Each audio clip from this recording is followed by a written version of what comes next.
종의 위한 경건 예배 하나님께 올려드립니다.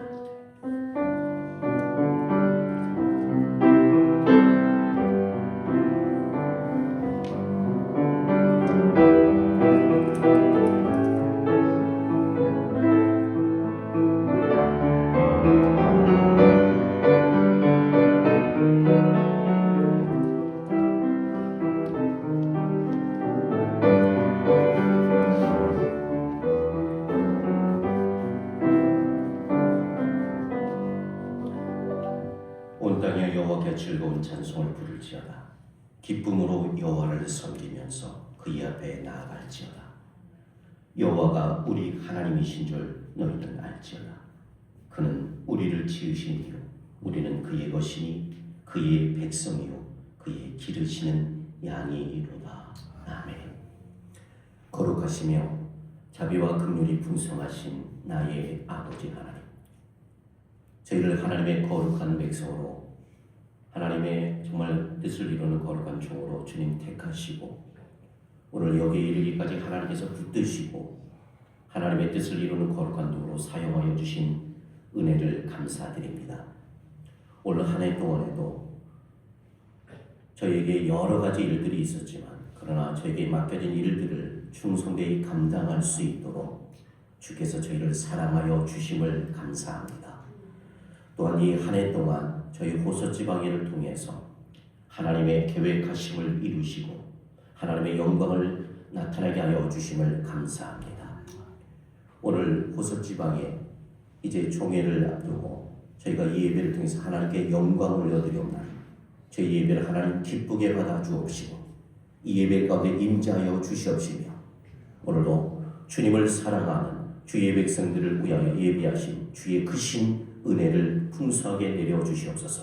주의 성령께서 이 예배의 모든 시종을 주관하여 주시길 원하며 예수님의 이름으로 기도합니다. 아멘.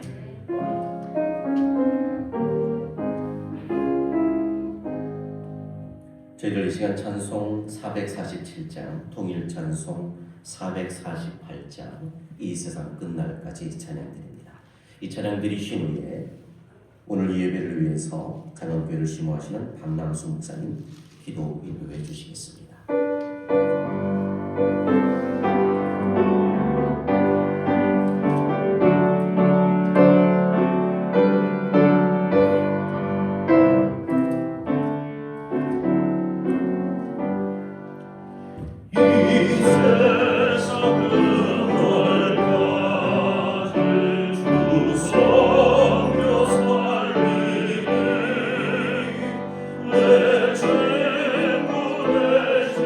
주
기도하겠습니다. 오직 하나님께 옳게 여김을 받아 복음을 의탁받았으니 우리가 이와 같이 말하는 사람을 기쁘게 함이 아니요 오직 우리 마음을 감찰하시는 하나님을 기쁘게 하려 함이라. 하나님, 다사다난했던 2025년을 우리에게 허락하셨고 또 여기까지 인도하셨고 또 우리에게 생명 주시고 호흡 주셔서 하나님 앞에 영광을 돌리는 시간을 갖게 하시니 고맙고 감사합니다. 이곳에 주님께서 임재하셔서 성삼위일체 하나님께서 영광을 받으시고 우리에게 주신 그 모든 것에서 주의 이름이 높여지는 것이 되게 하여 주옵소서. 특별히 각 교회들을 세우시고 주의 종들을 그곳에 파송하셔서 주님을 기쁘게 하시는 일을 하게 하신 후에 우리 공동체 호소지방이라는 공동체를 구성하게 하시고 2025년을 이제 어렵고 힘들었고 기쁘고 즐거웠던 그 모든 것들을 잘 지내게 하셔서 2025년 이제 회무를 마지막으로 할 수 있도록 도와주셔서 감사합니다. 특별히 하나님, 먼저 하나님께 영광을 돌리며 경건 예배로 주의 이름을 높이오니 주님이 이곳에 오셔서 우리 예배를 받아주시고 주님이 기뻐하시며 주님이 흠양하실 만한 그런 예배가 되도록 우리 몸과 마음을 다하게 하여 주옵소서. 말씀을 통하여 주시는 은혜가 임하게 하시고 우리가 그 말씀을 아멘으로 받게 하시고 말씀이 말씀되며 예배가 예배되도록 도와주옵소서. 주여, 특별히 기도합니다.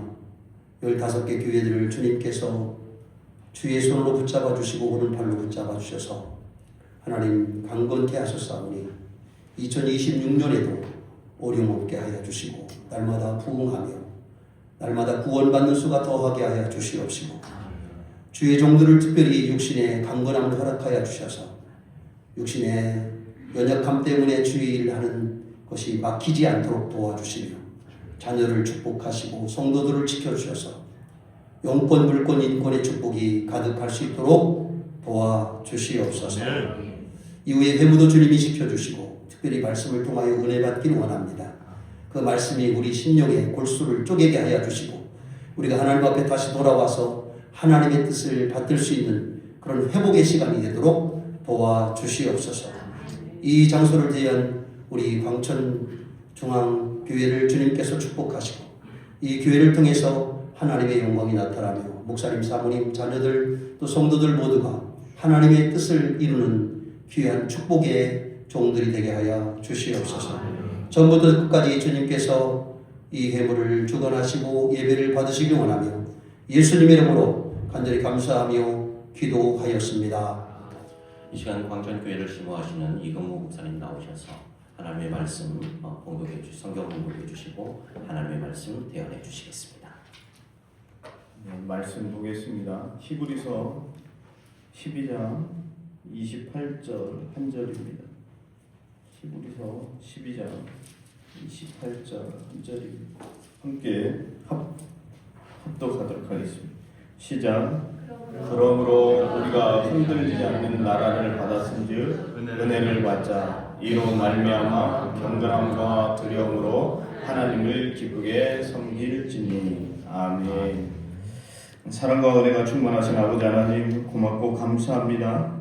하나님 저는 없고 하나님만 나타나게 하시고 하나님의 말씀에 은혜가 각 심령에 내릴 때 뇌마의 말씀이 들려질 때 그 말씀으로 또 삶을 목회를 또 교회를 이끌어가기 부족함이 없도록 은총 베풀어 주시옵소서. 예수님의 이름으로 축복하며 기도드리옵나이다. 아멘. 오늘 말씀의 제목은 분열의 시대 우리는 어떤 영혼으로 목회하는가입니다. 분열의 시대 우리는 어떤 영혼으로 목회를 하는가. 어떤 분이 그러시더라고요. 낙하산하고 얼굴은 어떻게 해야 되는가 라고 질문하더라고요. 어떻게 해야 됩니까? 낙하산하고 얼굴은 어떻게 해야 됩니까? 펴져야 됩니다. 네, 펴져야 됩니다. 낙하산하고 얼굴은 펴져야 됩니다. 얼굴 피시고요. 제가 고민하던 것들을 목사님과 나누기를 원합니다. 이 말씀 그냥 읽고 여기 말씀보다는 제가 고민하고 앞으로도 고민할 거고 목회 끝날 때까지 고민할 부분들을 같이 나누고자 합니다. 우리 교인들도 있고 무엇보다도 이 시대에 무게를 홀로 견디며 강단을 지켜가는 선배 목사님, 사모님 말씀에 큰 은혜가 있기를 축복합니다. 요즘 시력이 안 좋아서 이렇게 안경을 안 쓰면 목사님, 사모님도 잘 보이는데 안경을 써야 제가 원고를 볼 수가 있습니다. 우리는 지금 전례 없는 분열의 시대를 살아가고 있습니다. 진영 논리에 갇히고 불신과 반목이 일상화된 현실을 살고 있습니다. 개인과 공동체 그리고 사회 전체가 극심한 혼동과 갈등을 겪고 있습니다. 거대한 흐름 앞에 교회는 과연 어떤 모습으로 서야 할 것인가? 많은 이들이 교회를 어떻게 살릴 것인가라는 질문을 던집니다. 질문을 합니다. 그런데 어떤 답을 제시하지는 못하는 실정입니다.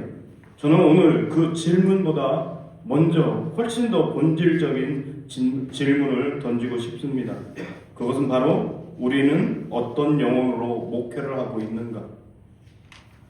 우리의 영혼의 상태가 이 분열의 시대에 교회를 어떻게 세워갈 것인가입니다. 분열의 시대를 넘어설 해답은 외부의 전략이나 프로그램에 있지 않은 것 같습니다. 이 세상의 분열을 봉합하고 진정한 치유와 회복을 위한 화해의 공동체를 세울 능력은 바로 우리 개인 목회자의 개개인의 영성 깊은 곳에서부터 시작된다고 저는 생각합니다. 우리 내면의 영적 건강함이 곧 우리 이 시대의 교회의 모습이 되기 때문입니다. 우리 각자의 내면의 영적 강건함이 그 교회의 영적인 모습, 그 교회의 실상이 되어지기 때문에 그렇습니다. 저는 매일같이 설교를 준비합니다. 목사님들도 매일같이 설교를 준비합니다. 뜨거운 열정으로 말씀을 연구하고 전하고 있습니다. 그러나 정작 자기 자신의 영혼은 깊이 들여다보지도 못한 채 방치된 채 살아가고 있지는 않습니까? 우리는 성도의 수많은 아픔과 문제를 끊임없이 듣고 위로합니다. 정작 자기 내면의 절규는 묻어둔 채 덮어둔 채 회피하고 살아가고 있지는 않습니까? 히브리서는 우리에게 위대한 약속을 선언합니다. 우리가 흔들리지 않는 나라를 받았은즉 은혜를 받자. 하나님 나라는 결코 흔들리지 않는다고 했습니다. 그런데 왜 이토록 많은 목회자들이 번아웃되고 힘들까? 그 유명한 니고론 목사님도 번아웃됐던 적이 있는 것 같습니다. 만나게 김병상 목사님도 공황장애를 겪었다고 자기는 솔직하게 고백을 했습니다. 무너지고 냉수에 빠지고 탈진할 때가 찾아온다는 겁니다. 특별히 큰 교회는 안식월을 찾아가고 연구를 찾아가고 힘을 얻는 시간들이 많습니다. 작은 교회일수록 모든 것을 다 감당하기 때문에 그런 시간을 낼 수가 없습니다. 그러다 보면 내 영혼의 채움이 없이 계속 고갈됩니다. 금광에서 계속 캔에서 금광이 다 채굴하면 고갈되고 맙니다. 이처럼 연약하고 흔들리는 목회자의 영혼으로 과연 세상에 요동치는 분열 앞에서 흔들리지 않는 복음을 제시할 수 있을까? 오늘 우리는 이 질문 앞에 피하지 않고 겸손하게 서 있어야 합니다. 목회자의 fun계는 도덕 이전의 존재의 피로에서 시작됩니다. 도스토예프스키는 인간의 본질을 꿰뚫어 보면서 이렇게 말했습니다. 인간은 악해서 무너지는 것이 아니라 자기 안에 공허를 감당하지 못해서 무너진다. 예, 저도 그런 것 같습니다. 악해서 무너지는 게 아니라 자기 안에 공허를 감당하지 못해서 무너진다. 예, 이게 이 시대를 내 자신을 성도 개개인을 보는 통찰력이 아닌가 생각되어집니다. 대부분의 목회자의 무너짐은 표면적인 스캔들이나 도덕적 실패에서 시작되지 않습니다. 그 이전에 이미 우리 영혼 속에 조용히 그러나 깊게 균열이 시작된 것입니다. 우리의 내면이 채워지지 않는 공허와 피로감에 사로잡혀서 주님과의 첫사랑을 잃어버리고 영적 생명력을 상실하게 됨으로 찾아오는 것입니다. 기도는 여전히 드리지만 더 이상 성령의 임재에 대한 떨림이 없습니다. 설교는 여전히 하지만 더 이상 하나님의 말씀에 대한 두려움과 권위가 느껴지지 않습니다. 사역은 여전히 하지만 더 이상 잃어버린 한 영혼을 향한 뜨거운 사랑과 고통이 사라진 지 오래입니다. 겉으로는 아무 문제가 없습니다. 그냥 정상적으로 사역하는 것 같습니다. 그러나 속은 이미 오래전부터 영적인 공백 상태, 깊은 존재적 피로에 빠져 있습니다. 이러한 목회의 영적 공허는 분열된 세상을 향한 교회의 메시지조차 무력화시키고 있습니다. 영혼이 병든 자가 어찌 병든 세상을 치유할 수 있습니까? 우리 런던 신앙 고백서에서 인간을 전적으로 타락하여 스스로 하나님을 향할 능력이 전혀 없는 존재라고 말했습니다. 그건 성도만이 아니라 세상 사람들만이 아니라 목회자도 마찬가지입니다. 예, 교회를 이끄는 목회자에게도 동일하게 적용해야 됩니다. 목회자가 자기를 난 이상 없어, 목회를 잘하고 설교를 잘하고 성경 읽고 하니까 난 이상 없다라는 것들은 거기서부터 뭔가 문제가 시작된 겁니다. 우리 안에 이 깊은 피로와 공허는 분열된 세상 속에서 교회가 진정한 회개와 또 화해와 회복의 통로가 되기 위해서 가장 먼저 치유되어야 될 문제입니다. 두 번째는 목회자의 가장 깊은 죄는 위선이 아니라 두려움입니다. 베드로는 자신의 스승 예수를 3번씩이나 부인합니다. 그러나 그의 부인의 뿌리 깊은 곳에 자리 잡힌 것은 악의적인 거짓이 아니라 인간적인 연약함에 비롯된 두려움입니다. 목회자의 내면에도 이와 똑같은, 아니 어쩌면 더 교묘한 형태의 두려움의 싹이 자라고 있습니다. 세상의 비난 속에 교회가 무너질까봐, 힘들게 모은 성도들이 떠날까봐, 교회의 저정, 즉 헌금이 줄어들까봐, 세상에 대한 영향력이 사라질까봐, 결국 이 시대에서 실패한 목회자로 낙인 찍힐까봐 그런 두려움은 놀랍게도 우리의 신학을 왜곡시키고 강단의 메시지를 변질시키고 주범이 되었습니다. 본래 날카롭고 급진적인 은혜의 메시지가 타협으로 완화되고 생명을 거부하는 결단이 있어야 할 십자가의 진리는 종교적 행위로 완충되었습니다. 철저하게 자기 부인하며 요구하는 회개의 본질은 감정적 치유로 그치고 있습니다.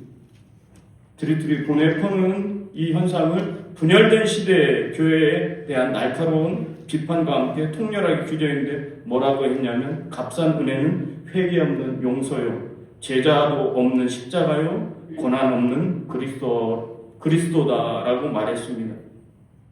예, 한국 교회를 좀먹는 것은 외부의 핍박이 아닙니다. 내부에 번져가는 값싼 은혜와 그거에 대한 안정화입니다. 그 진원지는 제가 느끼기에는 강단입니다. 두려움에 사로잡혀서 변질된 영혼으로 분열과 혼돈 속에서 진실을 외치고 진정한 화해와 희생의 메시지를 세상에 전할 수 없는 겁니다. 두려움의 측면에서 이거 하면 안 될까 봐 두려움의 측면에서 선포해야 될 그 말씀을 던지지 못하고 있다는 것입니다. 이것이 저는 계속 느끼는 거예요. 목사님들, 선배 목사님들 어떻게 느끼시는지, 지금 목회 현장에서 어떻게 느끼시는지 한번 생각해 봤으면 좋겠습니다. 세 번째는 십자가는 설교의 주제가 아니라 존재의 붕괴 사건입니다. 단순한 십자가는 구속의 도구가 아니고 나라는 존재, 즉 자기 존재의 본능이 완전 해체되는 거예요. 내가 죽는 겁니다. 마가복음 8장 34절에 누구든지 나를 따르려거든 자기를 부인하고 자기 십자가를 지고 나를 따를 것이니라 라고 말씀했습니다. 우리는 이 말씀을 저는 쉽게 편리대로 바꾼 것 같습니다. 자기를 약간 조정하고 자기 십자가를 상징적으로 들고 자기 인생도 최대한 지키면서 나를 따르라. 그런 것이 아닌 것 같습니다. 한 알의 밀알이 땅에 떨어져 죽지 아니하면 한 알 그대로 있고 죽으면 많은 열매를 맺는다고 요한복음에는 말씀하고 있습니다. 죽이라고 선언하고 있습니다. 죽여야 열매를 맺게 되어 있습니다. 나 자신이 죽지 않으면 열매를 맺을 수 없음은 분명한 사실입니다. 이 분열된 시대에 진정한 생명력을 불어넣을 수 있는 길은 죽는 겁니다.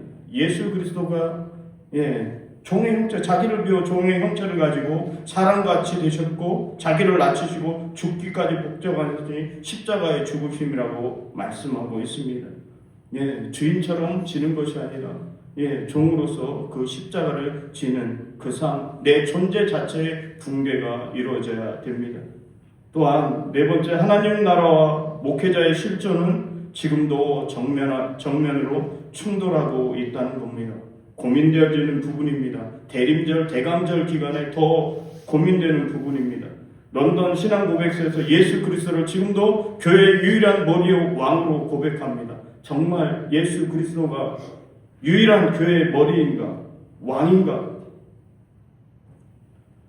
성령의 능력에 의존한 기도는 줄어들고 인간적인 재능과 전략을 강조하는 전략가는 늘어나고 하나님의 말씀을 담대히 선포하는 예언자는 사라지고 행정과 조직 관리에만 몰두하는 관리자가 넘쳐나는 것 같습니다. 강단은 말씀이 선포되는 거룩한 제단이 아니라 이에 득실을 따지는 차가운 회의실이 되고 설교는 하나님의 살아있는 계시가 아니라 사람을 설득하기 위한 발표 자료로 전락하고 있는 것이 현재 상황인 것 같습니다. 정치 철학자 한나 아렌트는 악은 거대한 악의 얼굴보다 순응하는 평범한 얼굴로 작동한다고 말했습니다. 목회자가 하나님 나라의 절대적인 진리보다 장장 눈앞에 보이는 조직의 생존과 현실적인 평안에 먼저 순응하는 순간 이미 목회자도 교회도 끝이고 세상의 빛과 소금은 터무니없는 소리가 됩니다. 온전히 그분의 통치 안에서 순응하는 저와 여러분 되시길 예수님의 이름으로 축원드립니다. 다섯 번째는 하나님은 지금도 능력 있는 목회자가 아니라 부서진 목회자를 찾으신다는 것입니다. 김수영 시인의 풀이라는 이 시에 보면 이렇게 나오고 있습니다. 풀이 눕는다.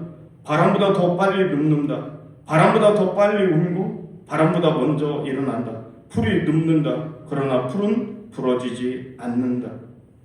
역설적이게도 하나님 나라는 인간의 강함 위에 세워지지 않습니다. 오히려 자신의 한계와 죄인됨을 인정하며 겸손히 하나님 앞에 엎드린 부스러진 자 위에 세워집니다. 다윗은 왕이 되기 전에 또 왕이 되어서도 고난과 죄악 가운데서 먼저 그 자신의 무너짐을 보았습니다. 베드로 사도도 사도가 되기 전에 주님을 부인하고 통곡하며 그 회개했습니다. 사도 바울 역시 마찬가지입니다. 영적으로 그들은 다 박살났습니다. 저와 여러분의 삶에 완전히 박살나고 그 하나님께서 다시 일으켜 세워지는 은혜가 있어야 됩니다. 목회자에게 가장 위험한 상태는 죄인이 되는 것이 아니라 주님 앞에 더 이상 자신의 연약함과 죄인됨을 인정할 줄 모르는 그런 무너짐이 문제입니다. 자아가 교만으로 가득 차서 깨어나지 않는 상태인 것 같습니다. 이 분열의 시대에 화해와 치유의 역사를 시작하려면 부서짐이 있어야 됩니다. 말씀을 맺히려고 합니다. 오늘 또 우리는 이 깊은 분열의 시대 속에서 두 갈림길 앞에 서 있습니다. 하나는 인간의 지혜와 계산으로 세상과 타협하며 안전한 길을 갈 것인가, 아니면 십자가로 철저히 자기를 부인하고 그 길을, 십자가의 길을 따를 것인가. 전자는 우리의 사역과 교회를 잠시나마 세상의 비난으로부터 안전하게 지켜줄 수 있을지 모릅니다. 그러나 후자는 반드시 진정한 영적 생명을 낳으며 교회를 교회답게 만들 것입니다. 이 분열의 시대에 교회가 어떤 모습으로 서야 할지 고민하며 오늘 주님은 우리 각자에게 물으십니다. 너는 지금 나를 설교하고 있느냐? 아니면 나를 따라오라고 하고 있느냐? 내 안에 존재적 피로와 두려움을 직면하고 십자가 앞에 나의 자아가 붕괴되는 경험을 통해 부서진 영혼으로 주님을 따를 때 비로소 우리는 이 분열된 세상에서 그리스도의 진정한 말씀을 선포하며 그런 교회를 세워가게 될 줄 믿습니다. 기도하겠습니다. 사랑과 은혜가 충만하신 하나님 아버지, 고맙고 감사합니다. 주님, 우리는 아직도 강단에 서 있지만 정직하게 고백하건대 우리 영혼은 오래전부터 지쳐있음을 우리는 아직도 힘주어 설교하고 있지만 우리 자신에게는 더 이상 진정한 복음을 전하지 못하고 있었음을 용서하여 주시옵소서. 주님, 이 분열의 시대 속에서 교회가 진정으로 주님의 몸으로 서기 위해 먼저 우리 자신을 십자가 앞으로 다시 끌고 가 주옵소서. 화려하고 능력 있는 설교자가 아니라 십자가 앞에서 자신의 죄인됨을 깊이 깨닫는 참된 죄인이 먼저 되게 하여 주시옵소서. 영향력 있는 지도자가 아니라 주님의 은혜 앞에 철저히 회개하는 진정한 회개자가 먼저 되게 하여 주시옵소서. 주님, 부서져도 좋습니다.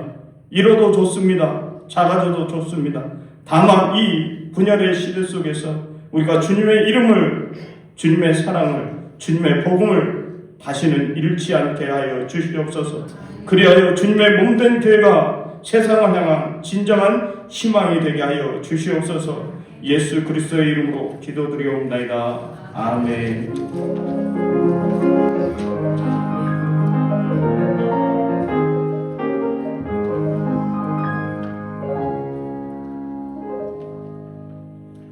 이 시간 찬송 216장, 통일 찬송 356장, 성자의 귀함을 찬양드리며 준비하신 예물 하나님께 올려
광고 드립니다.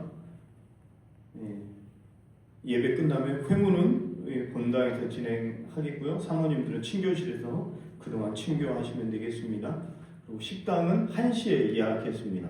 1시 안에 모든 회무 진행을 마치시면 될 것 같습니다. 그리고 우리 톡을 세워 이선분 전사님께서 김 이렇게 준비해 주셔서 가정당 하나씩 가져가시면 되겠고요. 교회당 하나씩 가져가시면 되고 꼭 우리 톡을 세우자를 위해서 이선분 전사님, 최분자 권사님입니다. 위해서 기도해 주시길 부탁드립니다. 또 본교에 오셔서 이렇게 함께 해주셔서 감사합니다. 광고 마치겠습니다. 식당은 어디요?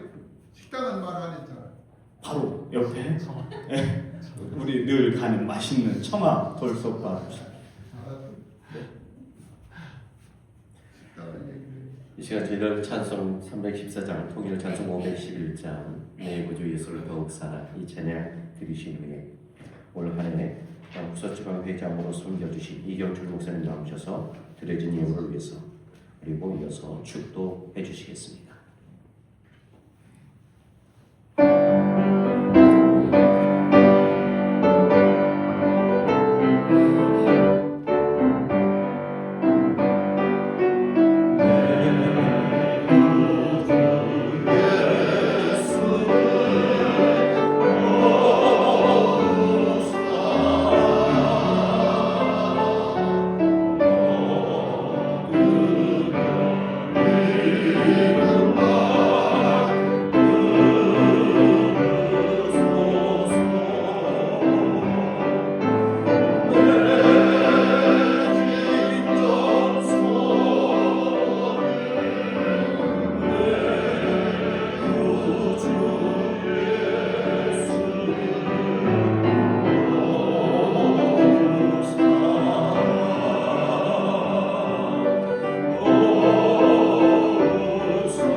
기도하겠습니다. 하나님 아버지, 오늘 이렇게 호수지방에 총회를 허락해 주시고 이 자리에 나와서 먼저 예배로 하나님께 영광 돌려가심을 감사합니다. 우리가 참으로 이 분열 시대에 살아가는 우리들에게 하나님 아버지 하나의 한 진리의 말씀을 가지고 함께 동행하며 함께 힘을 합쳐서 모든 일을 감당하며 어려운 모든 고난을 극복할 수 있도록 우리에게 하나님의 은혜를 베풀어 주시옵기를 원하옵나이다. 또 이 순서자 주여 앞에 예물을 드리사오니 이 예물을 준 받으시오 이 예물이 하나님 옆에 서해질 때 아름다운 열매가 맺게 해 주시옵기를 원하옵나이다. 이제는 우리 구주 예수 그리스도의 은혜와 아버지의 마음과 가신 크신 사랑하심과 성령의 역사하심이 오늘 예배한 모든 주의 종들 머리 위에 또 또한 호세 지방 위에 각 교회 위에 지금부터 영원토록 함께 계시옵기를 간절히 축원하옵나이다. 아멘.